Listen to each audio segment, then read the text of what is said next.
A very good morning to all of you. I am Dr. Ranjita and you all are welcome to Study IQ. आज के इस lecture में हम लोग बात करने जा रहे हैं क्लास 12 साइंस एनसीईआरटी बायोलॉजी के चैप्टर नंबर 15 के बारे में। तो इस चैप्टर में हम लोग पढ़ेंगे बायोडाइवर्सिटी एंड कंजर्वेशन। तो ये जो है इस चैप्टर का पार्ट 2 है। इसके पार्ट 1 को हम पहले भी डिस्कस कर चुके हैं। अगर आपका कोई स्पेसिफिक सवाल है तो आप मुझे इस ईमेल एड्रेस पर मेल कर सकते हैं। ये मेरा इंस्टाग्राम लिंक है और ये मेरे टेलीग्राम चैनल का लिंक दिया गया है आपको। इस टेलीग्राम चैनल पर आपको मेरे सभी लेक्चर्स की पीडीएफ मिल जाएंगी जिनको आप रिवीजन पर्पस के लिए डाउनलोड कर सकते हैं। अगर आप चाहते हैं क्लास 6 से लेकर क्लास 12 साइंस एनसीईआरटी के लेक्चर्स को देखना तो उन सब के लिंक भी आपको यहीं पर दे दिए गए हैं। इस चैप्टर का नाम है बायोडाइवर्सिटी एंड कंजर्वेशन। तो इस चैप्टर के फर्स्ट पार्ट में हम लोगों ने डिस्कस किया था कि बायोडाइवर्सिटी का मतलब क्या है। मैंने आपको लास्ट लेक्चर में भी बताया था कि ये चैप्टर सिर्फ और सिर्फ आपकी बायो पॉइंट ऑफ व्यू से ही इंपॉर्टेंट नहीं है या साइंस पॉइंट ऑफ व्यू से ही इंपॉर्टेंट नहीं है। ये चैप्टर जो है आपके लिए इन्वायरमेंट के पॉइंट ऑफ व्यू से भी बहुत ज़्यादा इंपॉर्टेंस रखता है और ज्योग्राफी के सवाल सॉल्व करने में भी आपकी काफ़ी ज़्यादा मदद करेगा। हमने बात किया था बायोडाइवर्सिटी के बारे में। तो बायोडाइवर्सिटी का मतलब क्या होता है ये हमने इलेबोरेटली डिस्कस किया था।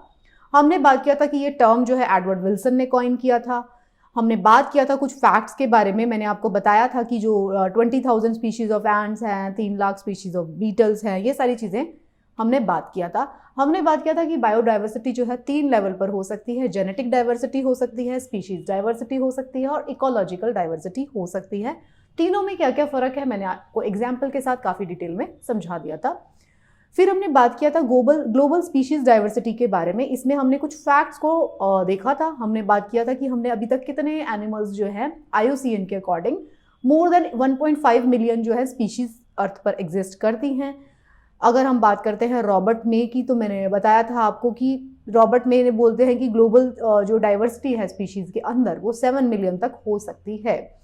इसमें से हमने बात किया कि जो मोर देन 70% स्पीशीज़ है वो एनिमल्स की होती हैं, 22% जो स्पीशीज़ होती हैं वो प्लांट्स की स्पीशी हैं। ये एक रफ एस्टिमेट है।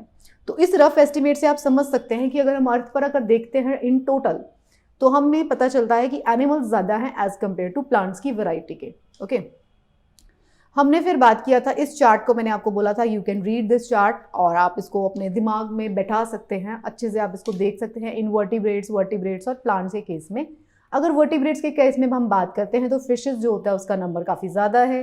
फिर मैमल्स मतलब बर्ड्स और इनका कितना कितना नंबर है पाई चार्ट के थ्रू दिखाया गया है आपको। सिमिलरली प्लांट्स और इनवर्टिब्रेट के केस में भी आप अपने दिमाग में इस बात को बहुत अच्छे से रख सकते हैं इस चार्ट के माध्यम से।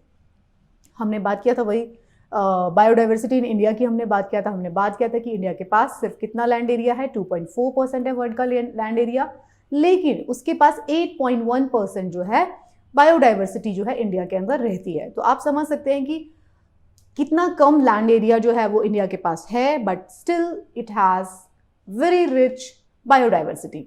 तो उससे ये प्रूव होता है कि इंडिया जो है वो 12 मेगा डाइवर्सिटी हॉटस्पॉट्स के अंदर, मतलब मेगा डाइवर्सिटी रीजन्स के अंदर फॉल करता है वर्ल्ड के। अगर हम वर्ल्ड में 12 ऐसी जगह को खोजते हैं या कंट्रीज़ को खोजते हैं जिसके अंदर बहुत ज़्यादा बायोडाइवर्सिटी मौजूद है तो वो उसमें से इंडिया उसका एक पार्ट है, राइट। ये सारी बातें हमने की थी फर्स्ट चैप्टर में। फिर हमने बात किया था पैटर्न्स। जो पैटर्न्स वाला टॉपिक है ये बहुत इंपॉर्टेंट है क्योंकि पैटर्न्स के बारे में आपको एक ना एक स्टेटमेंट मिलता है। तो अगर हम पैटर्न्स की बात करते हैं तो अगर हम लैटिट्यूडनल ग्रेडियंट की बात करते हैं तो जैसे जैसे हम लैटिट्यूड्स पे आगे बढ़ते जाते हैं, ये 0 है तो 0 से इधर जाएंगे या 0 से इधर जाएंगे 90 की तरफ लैटिट्यूडनल, तो हमारे को बायोडाइवर्सिटी कम होती जाएगी। इसका मतलब ये है कि जो मैक्सिमम बायोडाइवर्सिटी है वो हमारे ट्रॉपिकल रीजन में रहती है। ये भी हमने लास्ट क्लास में डिस्कस किया था। इंडिया के अंदर अगर हम बात करें तो कितनी बायोडाइवर्सिटी है, इक्वेटर पे ट्रॉपिकल फॉरेस्ट में equator has up to 10 times as many species of vascular plants as forest equal to the temperate region. तो हमने ये बात किया था कि अगर हम इक्वेटोरियल फॉरेस्ट की बात करें और टेम्परेट फॉरेस्ट की बात करें तो इक्वेटोरियल फॉरेस्ट के ऊपर बायोडाइवर्सिटी ज़्यादा होती है। ये सारी कुछ बातें थी। फिर हमने बात किया था स्पीशीज एरिया रिलेशनशिप, जिसमें कि हमने ये ग्राफ पढ़ा था।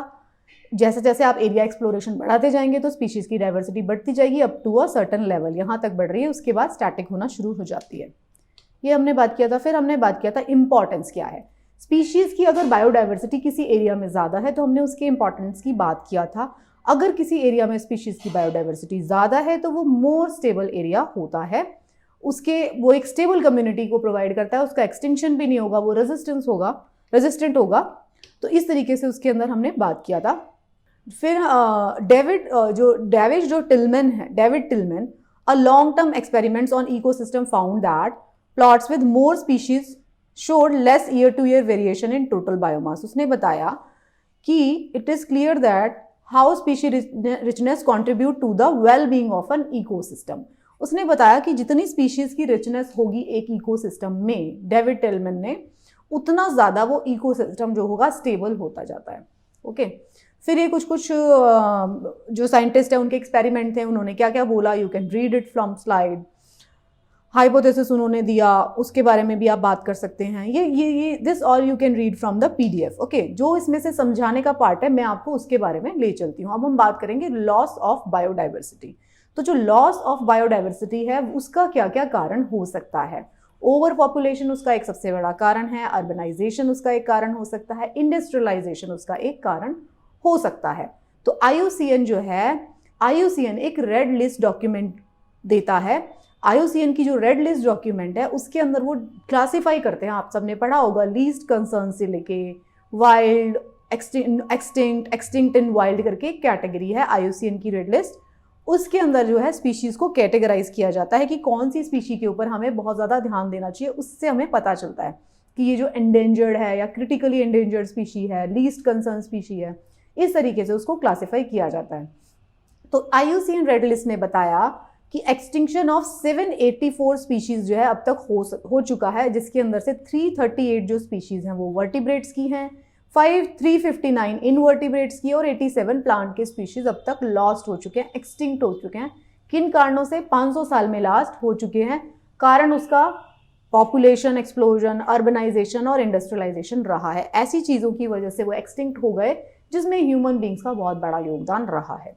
तो IUCN की रेड लिस्ट में बताया गया है कि 338 मतलब वर्टिब्रेट्स और इनवर्टिब्रेट्स की जो स्पीशीज हैं वो ज़्यादा लॉस्ट हुई हैं as compare to plant species, right. तो कुछ लेटेस्ट इसमें एग्जाम्पल दिए गए हैं, ये एग्जाम्पल भी आपको पता होने चाहिए क्योंकि सिंस ये NCERT में दिए गए एग्जाम्पल हैं तो आपके क्वेश्चन बन सकते हैं, आपके कॉम्पिटिटिव एग्जाम्स में क्वेश्चन यहीं से बन सकते हैं। तो सबसे कुछ एग्जाम्पल दिए गए, डोडो नाम का एक बर्ड होता था मॉरिशस में, वो एक्सटिंक्ट हो चुका है, डक जैसा कुछ कुछ दिखाई देता था। क्वेगा एक बर्ड था अफ्रीका में, वो भी एक्सटिंक्ट हो चुका है। थाइलासाइन ऑस्ट्रेलिया में, स्टेलर सी काउ रशिया में जो एक्सटिंक्ट हो चुकी है। दीज आर द 3 सब स्पीशीज बाली, जावन एंड कैस्पियन टाइगर। टाइगर की 3 स्पीशी भी एक्सटिंक्ट हो चुकी हैं। कौन कौन सी? बाली टाइगर, जावन टाइगर एंड कैस्पियन टाइगर भी एक्सटिंक्ट हो चुका है। ये सारे कुछ बर्ड्स एक्सटिंक्ट हो चुके हैं, ये सारे रिसेंट पास्ट में एक्सटिंक्ट हुए हैं, राइट। लास्ट 20 ईयर्स में अकेले हमें कम से कम 27 स्पीशीज ऐसी मिली जो कि एक्सटिंक्ट हो चुकी है। तो आप समझ सकते हैं जब तेजी से डेवलपमेंट शुरू किया ह्यूमंस ने, तो लास्ट मतलब सोचिए सिर्फ 20 साल के अंदर अंदर 27 तरीके की स्पीशीज लॉस्ट हो गई। It is very very alarming. अब तक जो है हम एनवायरमेंट के चैप्टर्स को पढ़ के अच्छे से समझ चुके हैं कि सारी के सारे जो स्पीशीज है एक दूसरे से इंटरकनेक्टेड, इंटर रिलेटेड होते हैं। वो एक फूड वेब के जरिए सब एक दूसरे से जुड़े होते हैं। तो अगर वो एक दूसरे से जुड़े हुए हैं और अगर एक स्पीशी लॉस होती है तो सही आप सोचिए उसके साथ जो सपोर्टेड स्पीशी है, जो भी उसके साथ में सपोर्ट सिस्टम के साथ चल रही थी, वो भी थ्रेट में आ जाएगी, राइट। प्रेजेंटली अगर हम बात करें तो 12% of the bird species, 12% of the bird species, 23% of the mammal species and 32% of the amphibian species, 31% of gymnosperm species in the world face the threat of extinction. Threat में है, मतलब इतने सारे जो स्पीशीज हैं वो थ्रेट में है। मतलब आप ये देख सकते हैं थ्रेट का मतलब ये होगा उनका ओवर एक्सप्लॉइटेशन हम कर रहे हैं, उनको या तो पोचिंग के थ्रू या कोई ना कोई उनका प्रोडक्ट हमें चाहिए जिसकी वजह से हमने उनको थ्रेट में डाल दिया है। तो ये जो थ्रेट वाले स्पीशीज़ हैं, अगर इसकी अलग से कैटेगराइजेशन होती है तो जो सरकारें होती हैं अलग अलग देशों की या इंटरनेशनल जो फोरम्स होती है वो इस चीज़ को लेकर आते हैं सामने और वो कुछ रेमेडियल स्टेप्स लेते हैं, कुछ ऐसे प्रावधान किए जाएंगे कि उस स्पीशी को हम बचा पाए, राइट। तो IUCN की ये जो लिस्ट बनाने का पर्पस तो यही होता है कि लोगों को सेंसिटाइज किया जा सके। जैसे आप इंडिया में IUCN रेड लिस्ट को पढ़ रहे हैं, हर एक कंट्री अपना अपना अलग अलग उसमें कंट्रीब्यूशन भी देती है उस लिस्ट को अपडेट करने में। केयरफुल एनालिसिस से अगर हम शो करते हैं तो amphibian appears to be more vulnerable to extinction. अगर हम बात करते हैं सारी कैटेगरीज को मान लेते हैं, बर्ड्स, रेप्टाइल्स, मैमल्स और एम्फीबियन, तो एम्फीबियन को सबसे ज़्यादा खतरा है। एम्फीबियन कैसे, क्या क्या उनके प्रॉपर्टीज हैं, this you know very well. तो एम्फीबियन को सबसे ज़्यादा खतरा है। अगर हम एक्सटेंशन की बात करें तो मोर देन 15,500 जो स्पीशीज हैं world wide facing the threat of extinction. इतनी स्पीशीज जो है उनको थ्रेट मिला हुआ है, वो एक्सटिंक्शन की कगार पर है, उनको डर है। अगर किसी रीजन में बायोडाइवर्सिटी का लॉस हो जाता है तो उसके क्या क्या इफेक्ट हो सकते हैं, इसके ऊपर हम बात करते हैं। तो result of loss of biodiversity अगर किसी रीजन में होती है तो डिक्लाइन इन प्लांट प्रोडक्शन हो सकता है, lowering resistance to environmental perturbation such as drought, जो भी एनवायरमेंट की प्रॉब्लम्स हैं, ड्राउट वगैरह, सूखा पड़ना, वो आ सकती हैं। Increase vulnerability through such processes, ecosystem processes, water use, paste, disease cycle, इस सब में अफेक्ट कर सकती है, राइट। अब हम बात करते हैं बायोडाइवर्सिटी लॉस के मेन कारण क्या हैं। अगर हम उसको कैटेगराइज करते हैं, अगर आपको अपने एग्जाम में लिखना है मेंस के लिए, तो एक ईवल क्वार्टेट है, मतलब 4 चीजें हैं जिसको ईवल क्वार्टेट कह रहे हैं। वो चारों चीजें जो हैं मिलके बायोडाइवर्सिटी का लॉस करती है, ओके। तो accelerated rate of species extinction that the world is facing now largely due to human activities. पहला तो इसका कारण कौन है, ह्यूमन एक्टिविटीज है। अपने आप से नेचर उनको एक्सटिंक्ट नहीं कर रही है। देखिए, नेचर अगर कोई बहुत बड़ा चेंज लेके आ रही है तो वो नेचुरल कॉज है, उसके लिए हमारा कोई लेना देना है। फॉर एग्जाम्पल डायनासोर्स, वो नेचर का एक इवोल्यूशन का प्रोसेस है, बट नेचर के इवोल्यूशन की बात हम नहीं कर रहे हैं, हम इसमें मैन मेड एक्टिविटीज की बात कर रहे हैं जिसकी वजह से स्पीशीज को खतरा बढ़ गया है, राइट। तो हम उनकी बातें करेंगे। 4 कारण कौन से हैं, हैबिटेट लॉस एंड फ्रेगमेंटेशन पहला कारण है, दूसरा कारण है ओवर एक्सप्लॉयटेशन, तीसरा कारण है एलियन स्पीशी इन्वेजन एंड चौथा कारण है को एक्सटिंक्शंस। तो इनका क्या मतलब है, देखिए ये चारों कारण आपको एनसीईआरटी में दिए गए हैं, तो दिस इज वेरी इंपॉर्टेंट। अगर आपको मेंस का आंसर लिखना होता है कभी किसी भी एग्जाम में, स्टेट में या यूपीएससी में, तो आप इसको यूज कर सकते हैं। तो habitat loss and fragmentation is the first reason. इसमें क्या हो रहा है, जो इंपॉर्टेंट कॉज है, सबसे ज्यादा most dramatic example of habitat loss जो है वो ट्रॉपिकल रेन फॉरेस्ट से आ रहा है। हम क्या कर रहे हैं, रेन फॉरेस्ट में से हमको अपना सामान चाहिए, हमें उधर से लकड़ी चाहिए, उनके फ्रूट्स चाहिए, कुछ और चीजें चाहिए, तो हम क्या कर रहे हैं, वहां पे इन्वेड करते जा रहे हैं। या हमें इंडस्ट्रियल लैंड चाहिए, उनके जंगलों को साफ कर करके हम वहां पे इंडस्ट्रीज स्थापित करते जा रहे हैं। तो क्या हो रहा है, वो जंगल छोटे छोटे छोटे होते जा रहे हैं। आप खुद से सोच के देखिए कि आप जिस घर में रहते हैं, अचानक से कोई ज्यादा रसूखदार कोई बदमाश आ जाए या कोई अलग से स्पीशी आ जाए और वो आपको बोले कि भाई अब आप जो है जितने बड़े घर के अंदर रहते थे आपको कुछ नहीं मिलेगा, हम आपको धकेल दे रहे हैं सिर्फ किचन में, अब आप किचन में ही रहोगे, आप अपने बेडरूम में नहीं आ सकते, ड्राइंग रूम में नहीं आ सकते, आप अपना वॉशरूम यूज नहीं कर सकते, पानी पीने कुछ नहीं करने जा सकते। आप सोचिए उनका क्या हाल होगा। इसी तरीके से जंगलों में होता है, जंगलों में भी उनके अलग अलग जोन्स बने होते हैं, पानी पीने का अलग जोन होता है उनका। उस जोन को हमने श्रिंक कर दिया, उसको हमने धकेल दिया, उनको धकेल धकेल के उस जोन पे हमने कब्जा कर लिया और उनको बोल दिया आप अंदर जाओ, जंगल के और भीतर जाओ और आप वहां पे रहो। तो आप सोच के देखिए, अगर आप किसी का हैबिटेट को छीन लेंगे तो वो क्या करेगा, उसको तो आदत थी, वो उसका हैबिटेट था जहाँ पे अब आपने कॉलोनीज बना दिए या इंडस्ट्रीज बना दिए, तो वो क्या करेंगे, मैन एनिमल कॉन्फ्लिक्ट बढ़ेगा, वो उस जगह पे बार बार लौट लौट के आएंगे अपना अधिकार क्लेम करने के लिए। तो वही चीजें हमें देखने को मिलती हैं कि लेपर्ड का इन्वेजन हो रहा है, टाइगर का इन्वेजन हो रहा है, टाइगर मैन ईटर बन गया या एलिफेंट्स ने अटैक कर दिया।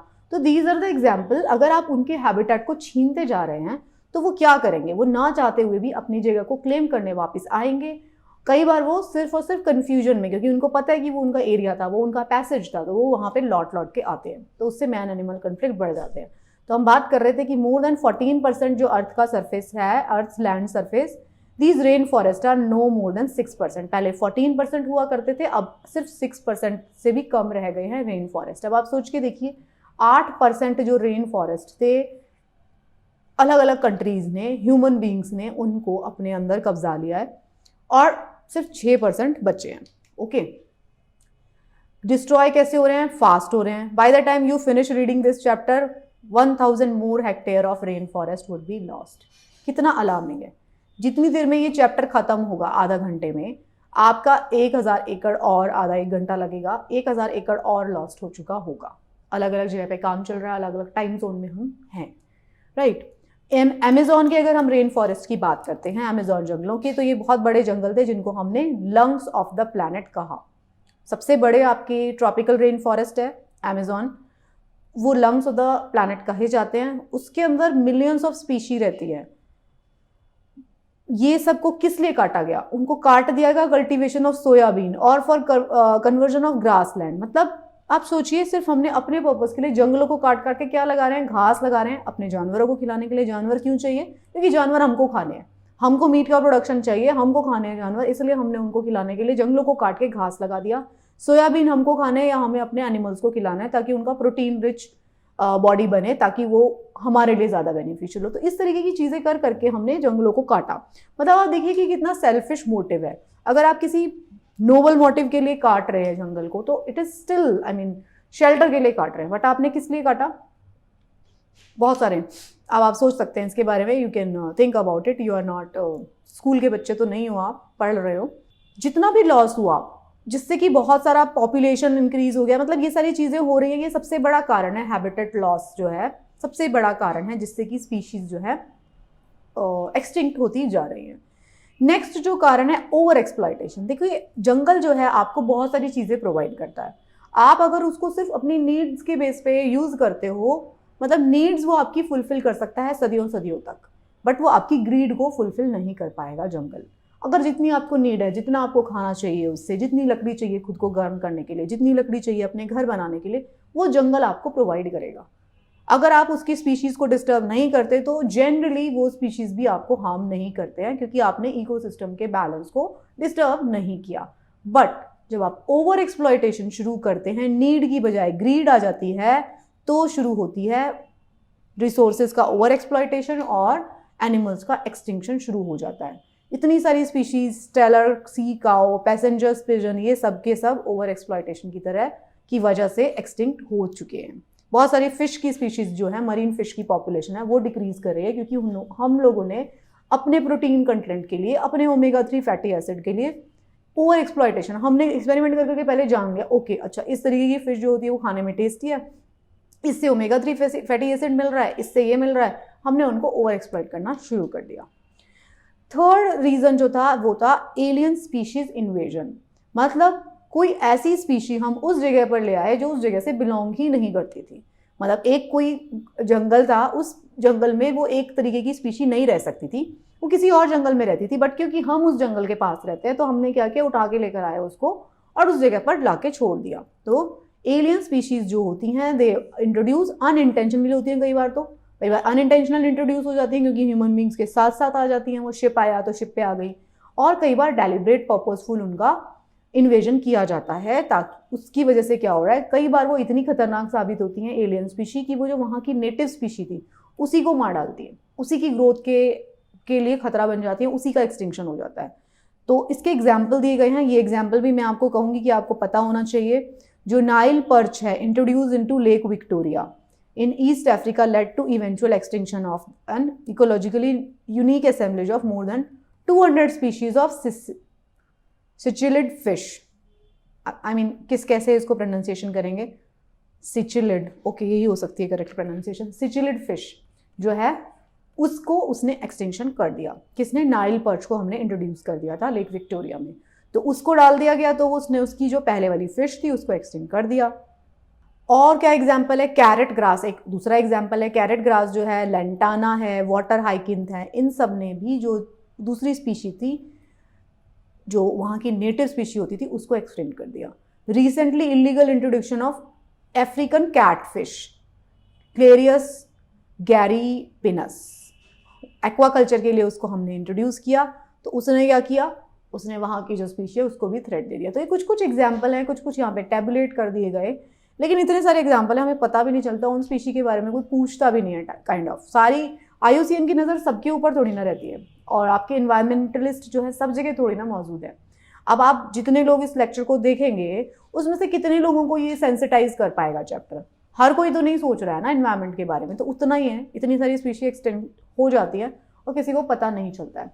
नेक्स्ट जो कारण है जिसकी वजह से स्पीशीज एक्सटिंक्ट हो रही हैं वो है को एक्सटिंक्शन, जो कि मैंने आपको बात किया था। जब भी कोई एक स्पीशी होती है वो वैब बना के रहती है, अगर वो जो रह रही है उसके साथ साथ दूसरी स्पीशी को डिपेंडेंट रहती है। बिल्कुल वैसे ही होता है जब आप छोटे थे, जब तब याद करिए, अब तो आप सब लोग बड़े हो चुके हैं, अब आपको किसी की ज़रूरत नहीं है, बट आप याद करिए जब आप स्कूल में थे, आपका बेस्ट फ्रेंड आपके लिए कितना इंपॉर्टेंट हुआ करता था। तो आप बोला करते थे नहीं ये मेरा बेस्ट फ्रेंड है, ये स्कूल नहीं जाएगा तो मैं भी स्कूल नहीं जाऊँगा जाऊँगी, ये ट्रिप पे नहीं जाएगा मैं भी नहीं जाऊँगा जाऊँगी, है ना, ऐसा बोलते थे आप। तो वही है, आपका को एक्सटिंक्शन मतलब को एग्जिस्टेंस उसके साथ था, तो इसीलिए को एक्सटिंक्शन भी हो जाता है। आपने कई बार देखा होगा कि भाई फुटबॉल मैच में मेरा दोस्त पार्टिसिपेट नहीं कर रहा तो मैं भी नहीं करूँगा, या इस प्ले में वो नहीं है तो मैं भी नहीं जाऊँगा। ऐसे बहुत बार हमने किया है, क्योंकि हम अपने दोस्तों के साथ डिपेंडेंट मोड में रहते थे। हाँ, समय के साथ साथ हम बड़े हो गए, हमें हमारे पास रिसोर्सेज आ गए, तो अब हमें कोई फ़र्क नहीं पड़ता कि वो दोस्त रहे ना रहे, that is a different thing. But animals के केस में ऐसा नहीं होता, वो एक दूसरे के ऊपर असेंबलेज बॉन्डिंग बना के रहते हैं। तो अगर एक तरीके की स्पीशी एक्सटिंक्ट होगी तो जो दोस्त के ऊपर को डिपेंडेंट थी वो भी, उसके एक्सटिंक्शन का खतरा भी बढ़ जाता है। So these are the things जो हमने इस चैप्टर में बात किया। ये बायोडाइवर्सिटी का चैप्टर है। बायोडाइवर्सिटी का चैप्टर अगेन मैं ये कहूँगी कुछ चीज़ें जो आपको समझने की ज़रूरत थी, कुछ स्पीशीज जिनके नाम आपको पता होने चाहिए जो एनसीईआरटी में दिए गए हैं, उनके बारे में आपको पता होने चाहिए, कारण क्या क्या हैं लॉस के, कुछ कुछ जो चीज़ें थी ट्रॉपिक्स के साथ साथ हम जाएंगे तो जो है स्पीशीज़ की बायोडाइवर्सिटी कम होती जाएगी। इस तरीके के चीज़ों जो हैं लैटिट्यूड्स के साथ साथ इस तरीके की चीज़ें आपको इस चैप्टर से जाननी थी। और जो आपको जानना था, ये थॉट प्रोवोकिंग चैप्टर है, अगेन आई विल से, जिसमें कि आपको सोचने की ज़रूरत है लर्न करने से ज़्यादा, यही मैं कहूँगी। अगर आप इस चैप्टर में क्या था समझे नहीं समझे, लर्न हुआ नहीं हुआ, उससे ज़्यादा आपको ज़रूरत है क्या आप इसके चैप्टर को पढ़ने के बारे में, इसके बारे में सोचेंगे, क्या हैबिटेट लॉस के बारे में सोचेंगे, स्पीशीज एक्सटिंक्शन के बारे में सोचेंगे, अपने कंट्रीब्यूशन के बारे में सोचेंगे टूवर्ड्स दिस मदर नेचर। तो this is more like a thought provoking chapter and I will insist कि ज़रूर ये चैप्टर देखने के बाद आप 5 मिनट 10 मिनट बैठ के सोचो कि आपको चीज़ों को ठीक करने के लिए अपने लेवल पे क्या कंट्रीब्यूट करना चाहिए। So thank you so much. I hope आपको चैप्टर समझ आया होगा और आप इससे जुड़े हुए सवालों को भी ठीक से मार्क कर पाएंगे। पढ़ते रहिए and best of luck for your preparation.